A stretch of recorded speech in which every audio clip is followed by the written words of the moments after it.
Good morning बच्चा लोग, मैं एसपी सर एक बार फिर से आप सबका स्वागत करता हूं अपने यूट्यूब चैनल एसपी एकेडमी पर, जहां पर हम लोग कर रहे थे यूपी बोर्ड एग्ज़ाम 2022 के लिए प्रिपरेशन।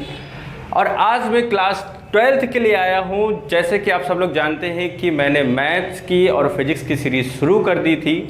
आज आपके लिए लेकर के आया हूं इंग्लिश की सीरीज़, क्योंकि मैंने बताया था आप लोगों से 10 दिनों तक आपको इंग्लिश कंटिन्यू पढ़ते जाना है, क्योंकि आप लोगों की इंग्लिश तो वैसे भी कमज़ोर है। तो इंग्लिश को आखिर किस मैनर में पढ़ना है, तो सबसे पहले हम जान लेते हैं कि आखिर पेपर आता कैसे है। सबसे बहुत इंपॉर्टेंट चीज़ है, अगर यही नहीं पता होगा कि एग्ज़ाम को सॉल्व कैसे करना है, कहाँ से मैं सबसे ज़्यादा नंबर निकाल सकता हूँ, वो स्ट्रॉन्गेस्ट पाथ आपको पता करना है। तो आइए देखते हैं, जरा पेपर का रिव्यू करते हैं कि पेपर किस हिसाब से पूछा जाता है। तो पेपर में टोटल आपके पास 4 सेक्शन पूछे जाते हैं। पहला section A, section B, section D और सेक्शन डी। सेक्शन ए जो होता है उसमें आपका रीडिंग का पोर्शन होता है। रीडिंग का मतलब हो गया कि एक आपके पास पैसेज दिया जाएगा जो अनसीन होगा, जो आपने कभी नहीं देखा होगा। अगर कभी नहीं देखा तो मैंने भी नहीं देखा, आपने भी नहीं देखा।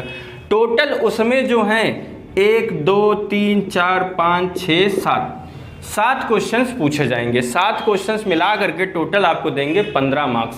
15 मार्क्स में से कैसे हम 7 से 8 मार्क्स गेन करते हैं, हमें ये देखना है। 7 से 8 मार्क्स, 15 में 7 से 8 अगर आप निकाल ले जाएं तो बहुत हो गए आपके लिए।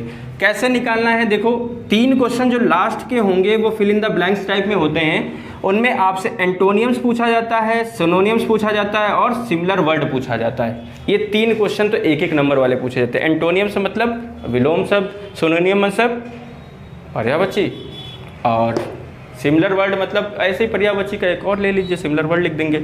तो ये वर्ड जो होंगे वो आपके पैराग्राफ से ही लिए जाएंगे। पैराग्राफ में कुछ वर्ड लिखे होंगे, उन्हीं वर्ड को समझ करके आप कंटिन्यूस लिखना होगा। तो ये तो नंबर निकालना थोड़ा सा मुश्किल पड़ जाता है, क्योंकि ये आपकी इंग्लिश स्ट्रांग होगी तभी तो आप उसका एंटोनियम सिनोनिम्स बता पाएंगे। अदरवाइज बचे ये 4 क्वेश्चन। ये 4 क्वेश्चन जो आपको 12 नंबर के हैं, इन्हीं 12 नंबर में से 7 से 8 नंबर हमें पाने हैं। कैसे, तो ये जो क्वेश्चंस पूछे जाएंगे ये आपके होंगे पैसेज से, कि जो पैसेज में कुछ लाइन दी होगी।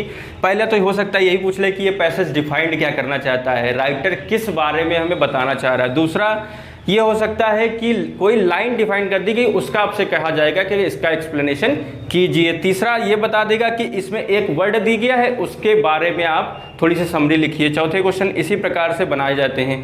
तो ये जो 12 नंबर है, इनमें से ही हमें 8 नंबर निकालने हैं। और वो 8 नंबर कहाँ से निकलेंगे, आपको जाना है पैसेज में, पैसेज में से कुछ चीज़ों को पढ़ना है, समझना है और उनसे आंसर निकालने हैं। उन्हीं पैसेजों से में से ही आंसर निकालेंगे।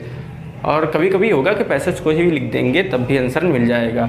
तो किसी तरह से हमें यहाँ से 7 से 8 मार्क्स, मतलब फर्स्ट वाले में 15 वाले नंबर में आपको 7 से 8 मार्क्स निकालने हैं रीडिंग पोर्शन से, बहुत कम टाइम वेस्ट किए हुए।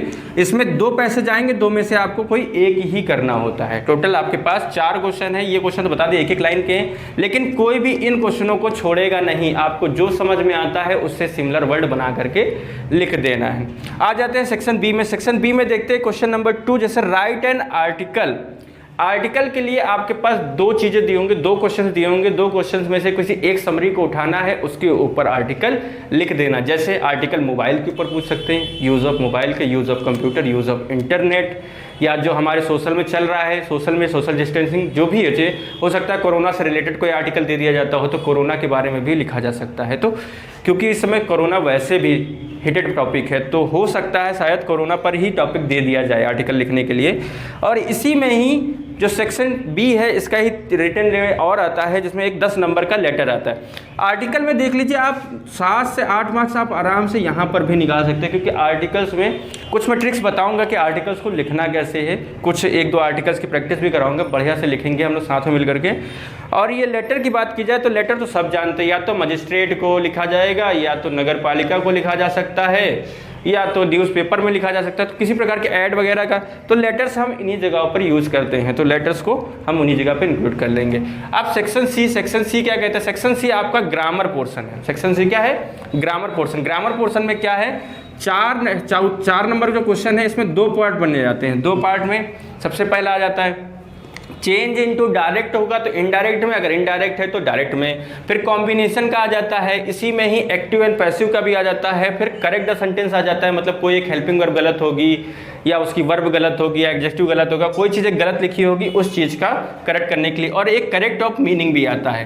टोटल ये 2-2 नंबर के आते हैं और 2-2 करके ये 10 नंबर आपके पास आ जाते हैं। इनमें से भी हम लोग नंबर निकाल लेंगे। बस से फिर सेकंड पोर्शन पे आते हैं तो उसमें आइटम एंड फ्रेजेस आ जाते हैं, सिनोनिम्स आ जाते हैं, एंटोनिम्स आ जाते हैं, वन वर्ड सब्स्टिट्यूशन आ जाता है और फिल इन द ब्लैंक्स आ जाता है। ये भी 2-2 नंबर के सब आते हैं, फिल इन द ब्लैंक्स, जिसमें वन वर्ड सब्स्टिट्यूशन आप पकड़ सकते हो। एंटोनियम सिनोनिम्स थोड़ा सा पकड़ना मुश्किल है, लेकिन आइटम एंड फ्रेजेस पकड़े जा सकते हैं क्योंकि ये जो है ये रिपीट होते रहते हैं बार बार। और फिल इन द ब्लैंक्स तो आप लोग भर ही लेंगे। सेक्शन डी क्या कहता है, इसमें 2 पोर्शन है, लिटरेचर और पोएट्री का पोर्शन। लिटरेचर में क्या है, आपका 2 शॉर्ट आंसर लिखने के आएंगे, 4 नंबर के, जो कि 8 नंबर देंगे आपको। इन्हें भी हम लोग लिखेंगे।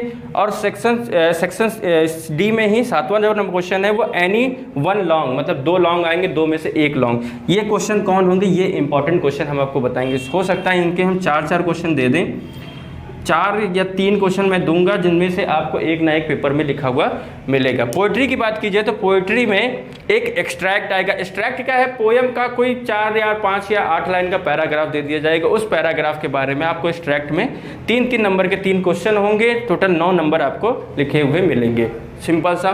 और क्वेश्चन नंबर 9 है सेंट्रल आइडिया, मतलब एक पोयम का सेंट्रल आइडिया लिखना है, वो भी मैं बता दूंगा। टोटल 3 दूंगा सेंट्रल आइडिया, 3 में से 1 फंसना ही फंसना है। और उससे ज़्यादा इंपॉर्टेंट ये है कि कैसे लिखना है सेंट्रल आइडिया, आंसर्स को, शॉर्ट आंसर्स को और आर्टिकल को, लेटर को और इस पैसेज के आंसर को। ये सब का आंसर को लिखना कैसे है ये मैं बताऊँगा। ये बहुत ही आसान तरीके से आप लिखते चला जाएगा, आपके लिए इंग्लिश बहुत ही ज़्यादा कठिन नहीं रह जाएगी।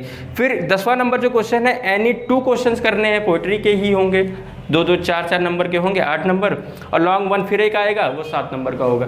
तो इस तरीके से आपका पेपर बन करके आएगा 4 सेक्शंस में, ABC 4 सेक्शंस में आएगा, टोटल 100 मार्क्स का, जिसमें से आपको इतने क्वेश्चंस करने ही करने पड़ेंगे, बताए गए हैं आप लोगों को। और इन सब को लिखने का तरीका हम लोग नेक्स्ट वीडियो से सीखेंगे, धीरे धीरे करके एक करके सारे नंबर्स को गेन कर लेंगे। तब तक के लिए वीडियोस को देखते रहिए, सब्सक्राइब करिए, लाइक करिए और शेयर करिए, सभी लोगों तक पहुँचाइए। जितने ज़्यादा लोगों तक पहुँचेंगे उतना ज़्यादा अच्छा होगा, सबकी मदद होगी। फ्री में पढ़ने को मिल रहा है तो सब लोग पढ़िए, वैसे भी एग्ज़ाम बहुत ही पास हैं। और हाँ, बेल आइकन ज़रूर दबाइए क्योंकि वीडियोस बहुत फास्ट आने वाली है, कंटिन्यू 2 से 4 वीडियोस पड़ेंगी, तो आपकी कोई वीडियो मिस ना हो, इसलिए कंटिन्यू उस बेल आइकन को दबा दीजिए।